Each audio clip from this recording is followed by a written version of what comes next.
Good morning, world. Um, good afternoon, I should say. New episode of the brand Janeau show. I just did a video clip. First time for the show. It's on YouTube now, on my YouTube channel. And it's about what I'm about to say today. Talk about right now. I feel like so many people. I see so many people now want to use mental health or mental illness, and they want to be the advocate for it and try to jump out there and help and talk about it and everything. And I appreciate the shit out of that. I think that's a great idea. But the more that I see people doing it, the more I feel like people are just taking advantage of it. They don't really understand that this shit isn't just you go to therapy a couple months, a year or two, and then, oh shit, I remember what the fuck I was mad about earlier. And then it's just like, wait, no, that's not mental illness. Mental illness, since I've been dealing with this shit, it's kind of not that easy. I wish it was that easy. I wish it was just like on something. You go to therapy for a couple of weeks, couple months, even a couple of years, and then you say, oh, I'm fixed. No, you're not. I'm starting to remember shit that I didn't even know I forgot that I even put aside for years. Like the fact that when I was a kid, first grade, I remember, writing suicide letters that I wanted to kill myself in the first grade. I wrote suicide letters that I wanted to kill myself in the first grade. I never thought I belonged here. And it's crazy to think that, but when you know my story, you know me, to know that I've had 3 open heart surgeries before I was even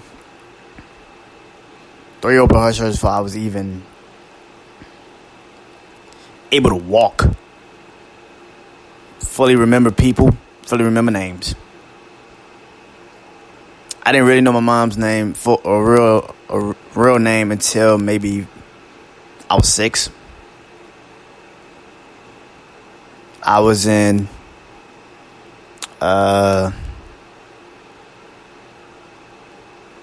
classes,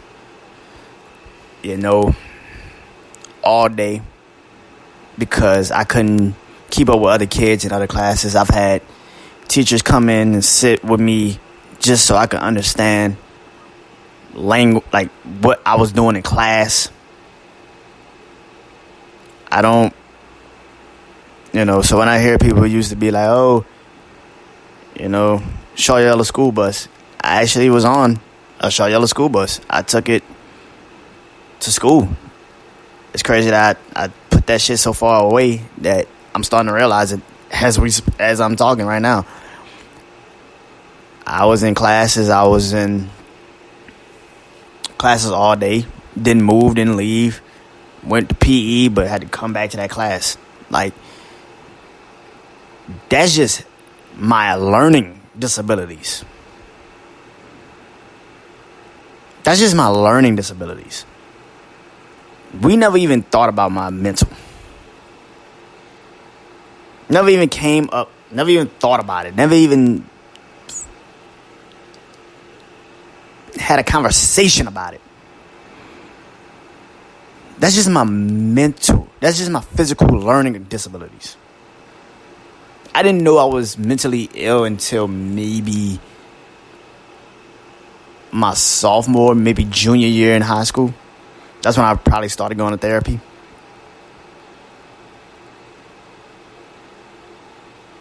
And I'm saying all this now, and I'm thinking about it now because, I've been kind of dealing with SSI for a while. I feel like I need to be honest, so fuck it. Here we go. I've been with SSI for a while. And they cut me off because they thought I was healthy enough to work. And they're like, well, we see nothing really wrong with you. And that's the problem in this country. Because you don't see anything physically wrong doesn't mean nothing's fucking wrong. That's kind of stupid. For you to just think that I'm physically healthy because you don't see it physically. What's good on the surface might not be so good underneath it.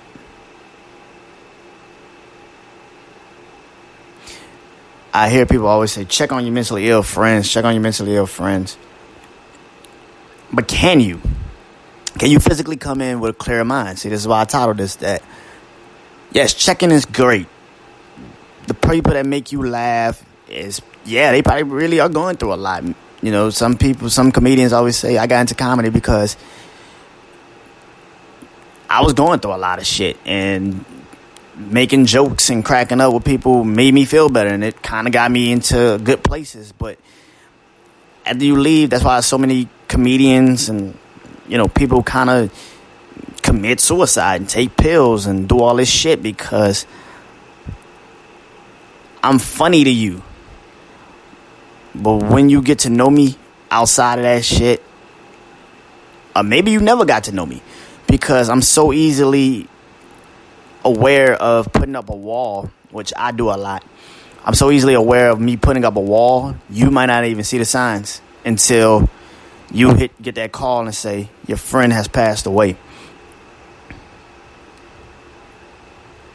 Checking is great, but if you can't come in with a clear mind and actually have a real conversation about it, what the fuck are you checking on me for?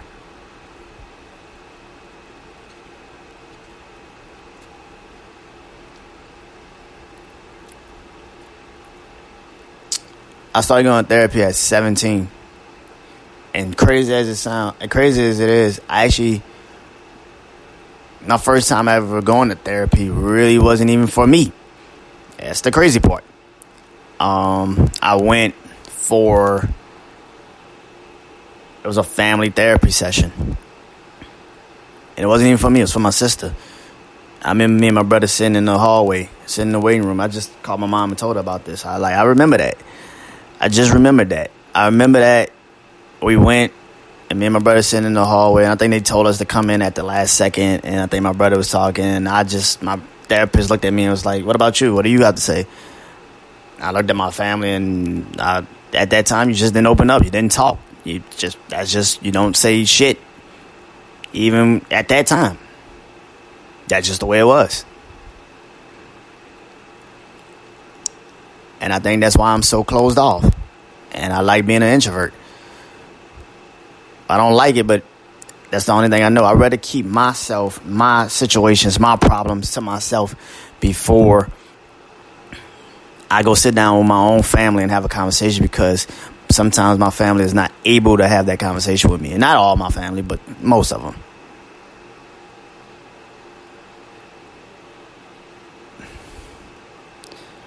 We gotta stop acting so fucking tough and acting like opening up is the worst thing. And I get it. We scared because once we open up to somebody and they take that and they, we always scream out, you're not going to take my kindness for weakness and shit like that.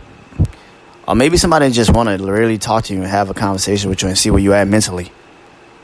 And you're taking that as, why you want to talk to me? Why you trying to get personal? The fuck is wrong with you?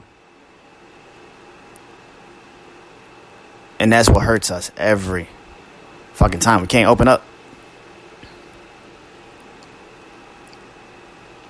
And I wish we were better at that. A lot of us, because we came from that era where we don't talk about shit until it's too late. We could have probably saved our cousins, or our brothers, our sisters, our aunts, or our uncles, our fathers, or our mothers, our best friends, our loved ones from hurting themselves, but they could never open up to us because they knew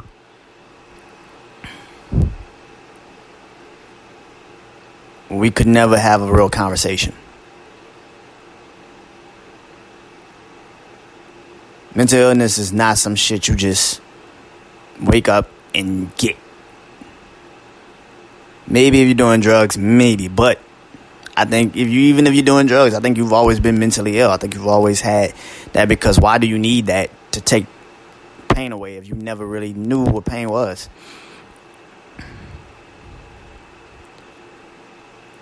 I don't like taking my medication because it don't do shit but numb the problem for that day.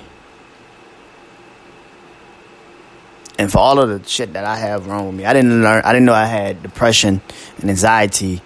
I knew I had it, but I never knew the names of them until I turned 17, 18 years old. Like I said, I was writing, I want to kill myself in the first fucking grade. I didn't know I was depressed and had anxiety then.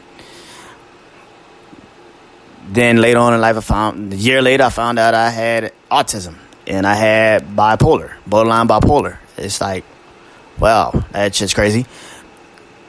Then earlier this year, I found out I have schizophrenia. I got so much shit wrong with me mentally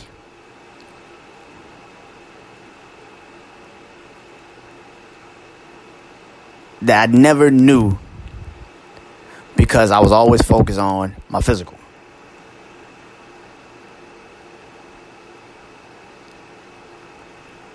So yes, check on your friend that makes you laugh. Check on your friend that you haven't talked to in a while, and check on them. Yes.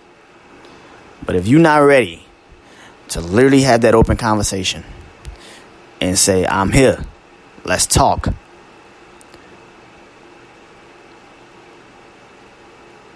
all you can do is just tell your friend, go to therapy.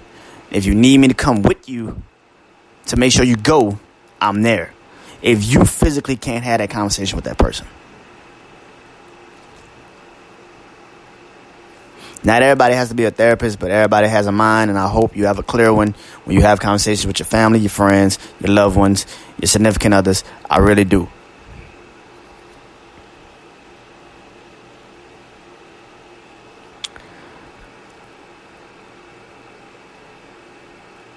I hope you have a conversation with the people you love before they take the next dramatic step.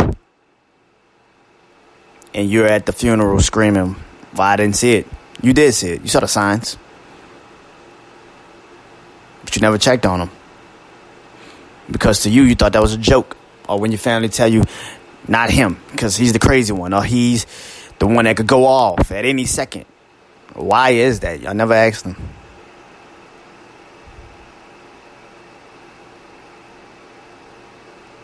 Enjoy your day. Think about what I said.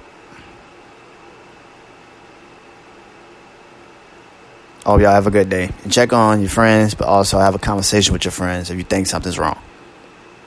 If you're not aware of that and you think that that's too heavy for you, tell them, look, I'll come get you and bring you to a therapist if you need it.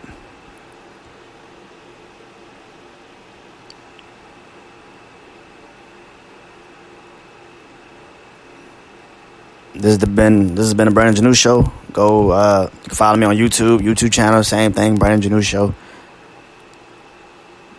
I'll talk to you guys soon.